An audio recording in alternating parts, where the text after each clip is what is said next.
शीर्षक बर्फ में खिले गुलाब। मनाली की घाटियों में बसा एक छोटा सा गांव, जहां बर्फ की चादर हर सर्दी में जमीन को ढक लेती थी, वहीं कुछ दिल भी उम्र की सर्दी में एक दूजे की गर्माहट से खिले रहते थे। उन्हीं दिलों में दो नाम थे, गणेश और देवकी। गणेश एक साधारण किसान था और देवकी गांव की स्कूल में पढ़ाने वाली शिक्षिका। दोनों का बचपन, जवानी और अब बुढ़ापा भी इसी पहाड़ी गांव में बीत रहा था। जिंदगी कभी आसान नहीं रही। खेतों में मेहनत, सर्दियों में लकड़ी इकट्ठा करना और कभी कभी बिना बिजली के रातें गुजारना, ये सब इस जीवन का हिस्सा थे। गणेश और देवकी के 3 बच्चे थे, 2 बेटे और 1 बेटी। पढ़ाई के लिए शहर भेजे गए और फिर वहीं के होकर रह गए। हर साल फोन पर वादा करते, इस बार दिवाली पर जरूर आएंगे माम बाबा, लेकिन हर बार कोई न कोई बहाना बन जाता। शुरुआत में दोनों को दुख होता था। हर त्योहार, हर जन्मदिन, हर बरसात में उन बच्चों की कमी खलती थी। लेकिन धीरे धीरे दोनों ने इस दर्द को अपनी रोज की आदत बना लिया। दुख को शिकायतों में बदलने की बजाय उन्होंने उसे अपनाना सीख लिया। गांव में सब कहते, तुम्हारे बच्चे तो शहर जाकर बड़े लोग बन गए, अब क्यों लौटेंगे यहां इस टूटे फूटे घर में। लेकिन देवकी मुस्कराकर कहती, बड़ा होना और बड़ा बनना 2 अलग बातें हैं। एक सर्द शाम की बात है। बर्फ गिर रही थी और घर की छत टपकने लगी थी। देवकी रसोई में थी और गणेश बाहर से लकड़ी लेकर आया। पूरा शरीर ठंड से कांप रहा था, लेकिन चेहरा वैसे ही शांत। देवकी ने देखा और बिना कुछ कहे अपने पुराने स्वेटर से उसे पोंछ दिया। आज भीगी लकड़ियां जलेंगी नहीं, गणेश ने कहा। हमारे बीच जो प्यार है वही जलाएगा आग, देवकी ने मुस्कराते हुए जवाब दिया। उस दिन दोनों ने नमक रोटी खाई, लेकिन इतने सुकून से जैसे किसी 5 सितारा होटल में बैठकर दावत खा रहे हों। दरअसल उनकी भूख को तृप्ति नहीं चाहिए थी, सिर्फ साथ चाहिए था। गणेश रोज सुबह उठकर खेत जाता था। उम्र भले ही 70 पार कर चुकी थी, लेकिन हिम्मत अभी भी जवान थी। देवकी अब स्कूल नहीं जाती थी, लेकिन गांव की छोटी बच्चियों को अपने आंगन में पढ़ा देती थी। यही उनका संसार था, छोटा, सादा, लेकिन आत्मा से भरा। हर शाम दोनों एक साथ बैठते, पहाड़ों की ओर देखते और उन पंछियों को निहारते जो हर मौसम लौट आते थे।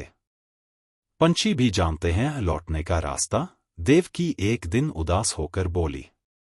गणेश ने उसका हाथ थामा, शायद हम ही उनके लिए वो पेड़ हैं जहां घोंसला होता है। हमारे बच्चे अब शायद किसी और पेड़ के हो गए हैं। तो क्या हम अकेले हैं? नहीं, हम एक दूजे के साथ हैं। और जब तक तू मेरे साथ है, मैं खुद को कभी अकेला नहीं मानूंगा। समय बीतता गया। अब देवकी की तबीयत धीरे धीरे बिगड़ने लगी थी। सांस फूलती और सर्द हवाओं में उसकी तबीयत और बिगड़ जाती। डॉक्टर ने शहर ले जाने को कहा, लेकिन अस्पताल बहुत दूर था और पैसे भी सीमित थे।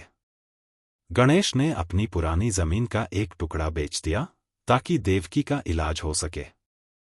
जब देवकी को पता चला तो उसकी आंखों से आंसू बह निकले। इतना क्यों किया मेरे लिए? तेरे बिना ये जीवन अधूरा है। जमीन तो और मिल जाएगी, लेकिन तू नहीं मिली तो?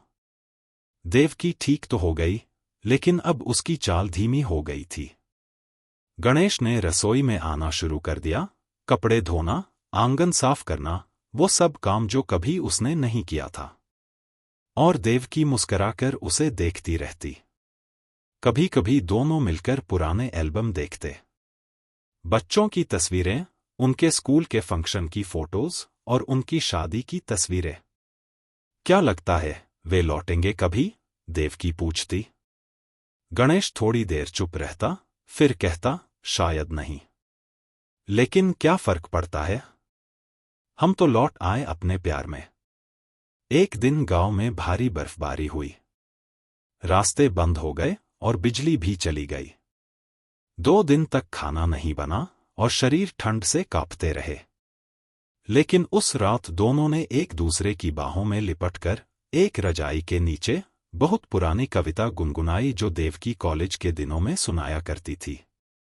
जब तुम पास होते हो तो हर मौसम बसंत लगता है, गणेश ने मुस्कराकर कहा, और जब तू दूर जाती है तो बर्फ भी जलने लगती है। ये जीवन, जो बाहर से कठिन और अकेला दिखता था, उनके लिए रोज एक कविता था जिसे वो मिलकर जीते थे। फिर एक दिन गांव में एक पत्रकार आया। वो गांव की कहानी कवर कर रहा था, लेकिन जब उसने गणेश और देवकी को देखा तो वो ठहर गया। आप दोनों इतने खुश कैसे रहते हैं इस वीरान से जीवन में? गणेश ने कहा, खुशी चीजों में नहीं, चेहरों में होती है। और मेरे पास ये चेहरा है जो मेरी पूरी दुनिया है। पत्रकार ने उन दोनों की तस्वीर खींची और एक अखबार में प्रकाशित किया, मनाली के बर्फीले प्रेमी के नाम से। ये तस्वीर वायरल हो गई और एक दिन उनके बच्चों ने वो लेख देखा। शर्म और पछतावे के आंसू लिए तीनों लौट आए। जब वे घर पहुंचे तो देखा कि माम बाबा बाहर आंगन में बैठे हैं, एक दूजे का हाथ थामे और हल्की धूप में एक दूसरे को निहार रहे हैं। मां, बाबा, बेटी ने रुंधी आवाज में कहा।